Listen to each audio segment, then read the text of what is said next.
격주로 만나는 정치구단 박지원 김대중 전 대통령 비서실장과 함께 얘기 나누도록 하겠습니다. 안녕하십니까? 네, 안녕하세요. 네. 광주에 비 오나요?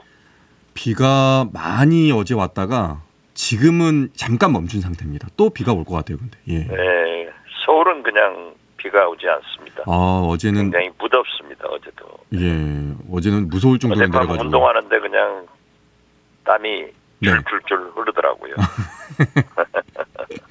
네. 자, 오늘 얘기 들여다 보겠습니다. 이낙연 전 대표가 귀국을 했습니다. 지금 대한민국의 사정을 보고 위기감을 느낀다는 표현을 했는데 어떻게 보십니까? 이낙연 대표로서는 미국에 가 있는 1년 동안 윤석열 정부의 실정에 대해서 특히 윤석열 대통령에 대한 실망을 적나라하게 잘 표현했다. 이렇게 봅니다. 네. 이재명 대표 같은 경우에는 감정 표현을 좀 자제한 것 같습니다. 백지장도 맞들면 낫다. 협조를 좀 당부한다. 이렇게 표현을 했는데요. 감정을 억제한 게 아니라 그게 팩트 아닙니까? 저도 이낙연 대표가 귀국하기 전부터 귀국한 후에 또 민주당의 최대의 개혁 혁신은 단합이다. 그리고 강한 민주당이 되는 것이다. 서로 협력하자. 해야 된다. 이런 얘기를 했는데요. 사실 79석 그 의석을 가진 김대중 대통령은 아시아에서 대한민국에서 최초로 정권 교체를 했습니다. 네. 그리고 115석을 가지고 정권 재창출을 했습니다. 노무현 대통령을 탄생시켰죠. 그러나 그 후 민주당은 152석을 가지고도 정권 재창출을 하지 못했고 거의 180여 석을 가지고도 정권 재창출을 하지 못했습니다. 이것은 그만큼 민주당이 단결되지 않고 강한 야당이 아니었기 때문에 그렇다. 여당이 아니었기 때문에 그렇다.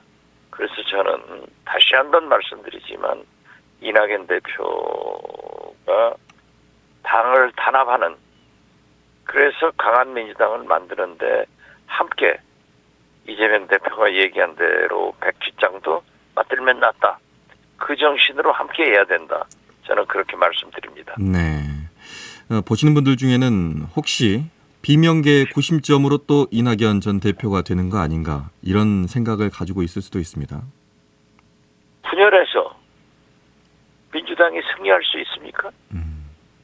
내년 4월 총선에 민주당이 만약 과반수 의석을 확보하지 못한다고 하면은 네. 윤석열 대통령의 지금의 정치를 보십시오. 우리나라 민주주의가 민생 경제가 남북관계가 다 파탄납니다. 따라서 민주당은 어떤 경우에도 단합하고 강한 민주당이 될 때 내년 총선에서 승리할 겁니다. 네. 그것을 위해서 이낙연 대표의 역할은 단합이다.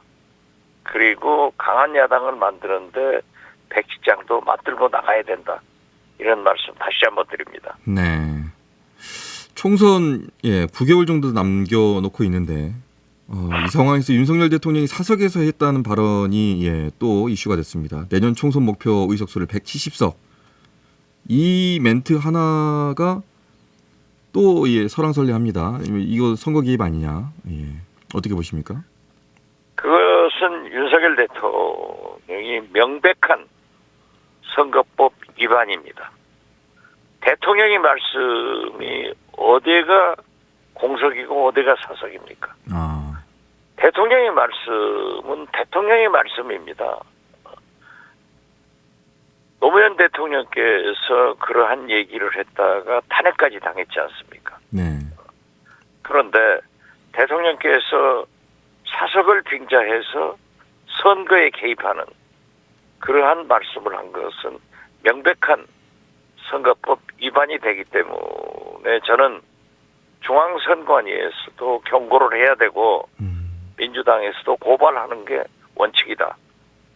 그리고 대통령께서는 그러한 오해가 되는 말씀은 하지 않으셔야 된다라고 말씀드립니다. 네.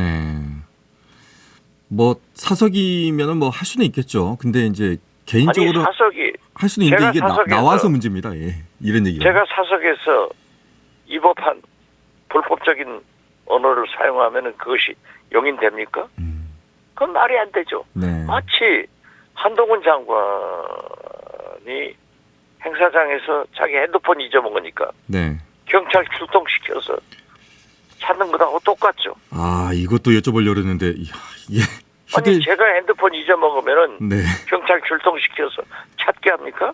우리나라 5천만 국민이 핸드폰 잊어먹으면 경찰 다 찾게 합니까? 이런 것은 아니죠.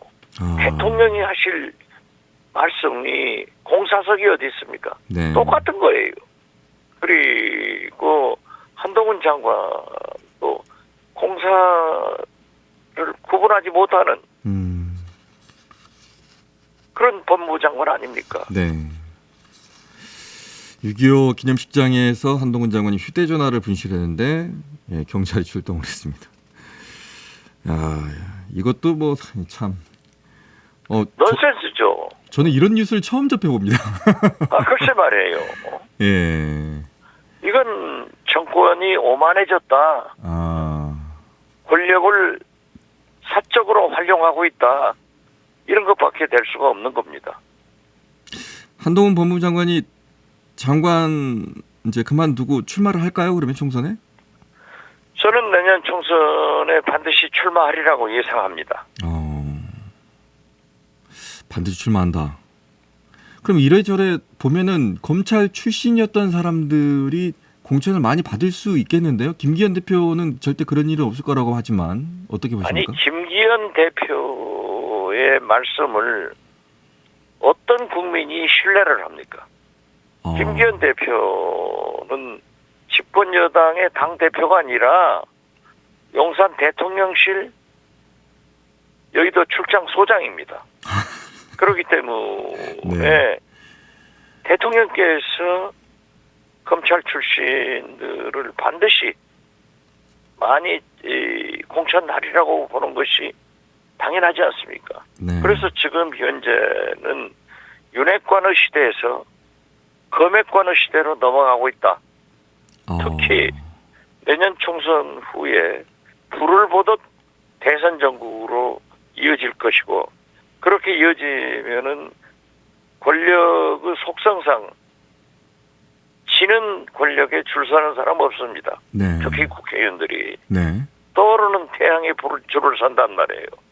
그러면은 윤석열 대통령은 사상 초유로 집권 3년째를 맞이하면서 레임덕으로 급속히 전락할 겁니다. 네. 그러면 윤석열 대통령으로서는 그러한 것을 예상할 건데 윤핵관 가지고 되겠느냐. 이제 검핵관 가지고 정치를 하겠다. 국정을 움직이겠다. 그런 계산이 나오잖아요. 네. 그래서 저는 반드시 검찰 출신들이 많이 출마할 것이다. 공천할 것이다. 그렇게 봅니다. 그러면 공천에서 누군가는 이제 밀려나야 됩니다. 그리고 현역 정치인도 밀려나게 될 텐데 반응이 어떨 것 같습니까? 그러니까 제가 말씀드리잖아요. 네. 이준석, 유승민 등 네. 비주류 의원들은 상당히 많이 칼질당할 겁니다. 네. 그리고 그 시작이 PK 황보승이 의원부터 시작되지 않습니까? 네.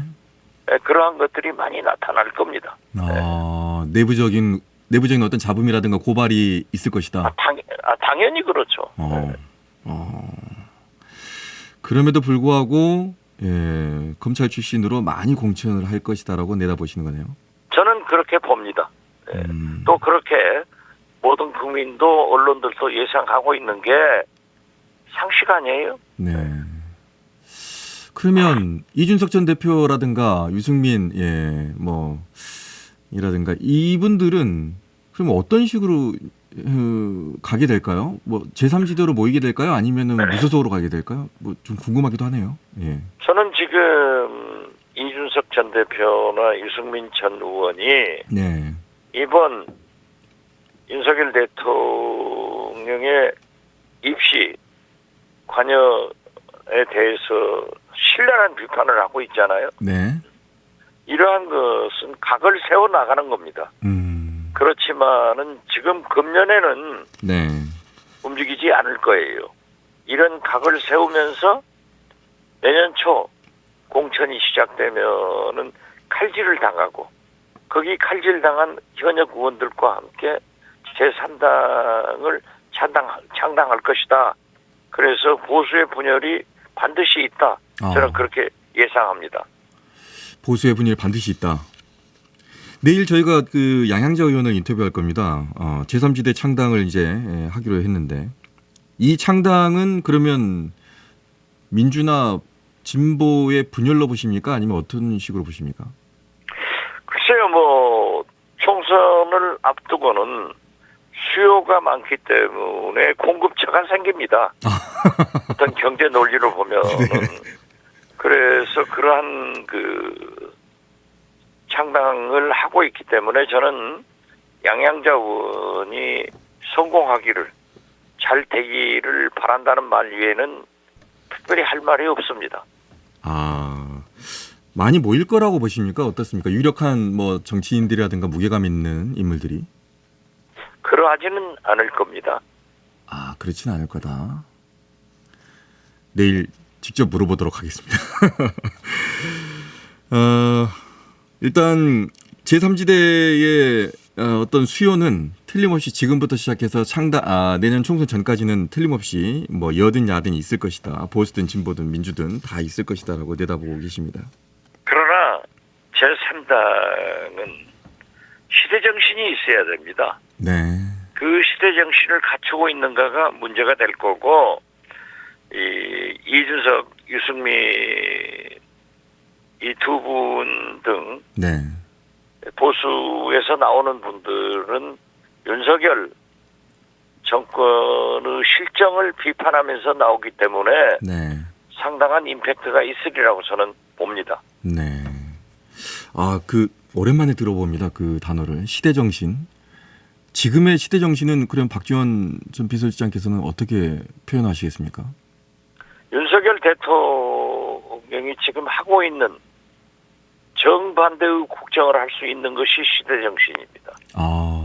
민주주의, 민생경제, 외교, 국방, 남북관계 총체적으로 5대 실패를 가져오고 있지 않습니까? 네. 이러한 것을 아울러서 특히 우리는 지정학적으로 외교가 가장 중요한 나라이기 때문에 외교, 대북 문제에 대해서 유연성을 가지고 국익 차원에서 평화를 위해서 움직이는 그러한 것이 시대정신이다. 그리고 민주주의가 무엇보다도 중요합니다. 이동관 임명해서 방송 장악하려고 하는 것. 경찰을 약화시키고 데모 시위대에 폭력을 가하게 지시하는 것. 노조를 개혁의 민명화해서 탄압하는 것. 네. 이러한 것은 있을 수 없는 일이죠. 그리고 21세기는 정부와 시민단체가 거버넌스, 협업해서 이루어지는 세대입니다. 그 시민단체를 탄압하는 이런 것을 하는 윤석열 정권에 대항해서 그러한 것을 잘할 수 있는 그런 능력을 가진 사람들이 나타나는 것이 시대정신이다. 저는 그렇게 봅니다. 네. 이동관 방통위원장 지명 얘기를 하셨는데 장차관 인사에 맞춰가지고 한 듯한 느낌입니다. 왜냐하면 이거는 그러니까 이동관 방통위원장 지명 자체에 대해서 부담을 느끼니까 조금은 희석시키려고 하는 건가요? 그리고 청와대 비서관들을 대거 장관은 바뀌지 않고 차관으로 포진시킨다? 이것은 장관이 허수아비 되는 길이고 대통령실이 직접 차관과 직거래하겠다는 겁니다. 네. 그래서 저는 왜 장관이 모든 책임을 지는데 차관을 교체하고 특히 그 차관의 보청을 대통령실 비서관들려고 하는가로 보청하는가, 이것은 불을 보듯 화나지 않습니까? 그리고 지금 현재 우리 국민들이 이동관 특보에 대해서 방통위원장 가는 것은 이동관 자신이 기자 출신 아닙니까? 네. 기자들의 80%가 10명 중 8명이 기자 출신을 반대하는 것은 얼마나 큰 의미가 있는가. 또 그가 MB 정부 때 어떻게 방송을 탄압했는가. 그리고 지금 현재 학폭 그 자제분의 문제가 어떻게 표출되고 있는가. 저는 연진이가 다시 태어날 겁니다. 그래서 더 글로리 시즌 2가 네. 굉장히 히트할 것 같아요. 네. 이런 인사를 하면은 옳지 못합니다. 지금 현재 제가 볼 때는 이동관 방통위원장을 임명하고 장관은 그대로 둔 채 대거 차관으로 교체를 하고, 그리고 10개월 만에 인사파동을 3번이나 일으킨 국정원장을 유임시키는 네. 이런 인사를 할 때 국민들이 윤석열 대통령을 인사를 잘하는, 인사가 만사다고 생각하겠어요? 인사가 망사라고 생각했어요. 이건 국민을 무시하는 행위이기 때문에 제고해야 된다. 이렇게 말씀드립니다. 지금까지 박지원 전 비서실장께서 말씀하신 뭐 만류하면서 반대하면서 이러지 말아라, 이러면 안 된다라고 말한 것은 다 했습니다. 이번에도 그러면은 강행하겠네요. 아니 그러니까 네. 윤석열 대통령이 청개구리 정신을 좀 이어받았는지 모르지만은 국민의 소리를 무시하면은 오만입니다. 네. 그렇기 때문에 거듭 말씀드리지만 한동훈 장관의 핸드폰을 잊어보니까 경찰을 동원하는 것, 이런 것이 나타나는 거예요. 네. 자기들은 부지불식간에 하지만은 국민이 받아들이는 것은 어떻게 하냐고요. 그래서 저는 국민의 소리를 듣는 그런 대통령이 됐으면 좋겠다. 그래서 김대중 대통령은 자기의 생각이 중요한 게 아니라 정치는 국민의 생각을 존중하고 따라야 된다. 이런 말씀을 하신 겁니다. 네. 여론조사가 있었습니다. 광주 MBC와 뉴시스 그리고 무등일보가 함께 했는데요. 6월 24일, 23일, 24일 이틀간 했습니다. 1,604명을 대상으로 했는데 응답률이 광주는 14.6, 전남은 12.0이었습니다. 표본 오차까지 제가 말씀을 드려야 될 것 같습니다. 플러스 마이너스 3.1%인데 윤석열 대통령 국정운영 평가에 대해서 어떻게 생각하느냐. 예, 잘못하고 있다가 77% 정도 나왔습니다. 그 네. 기사를 저도 보았습니다. 네. 역시 광주 전남의 민주 국민들은 네. 윤석열 정권에 대해서 가혹하게 평가를 하고 있고 잘한다는 10%대 아니에요. 네. 그리고 현역 의원들의 물갈이에 대해서도 높은 요구를 하는 것은 그만큼 윤석열 정권의 실정과 민주당이 제대로 하지 못하고 있다를 입증하는 것이라고 저는 봅니다. 네. 자, 못하고 있다는 13.1%가 나왔고요. 95% 신뢰 수준의 플러스 마이너스 3.5%포인트였습니다. 표본 오차 말씀드리고요. 자, 여기까지 듣도록 하겠습니다. 오늘 말씀 고맙습니다.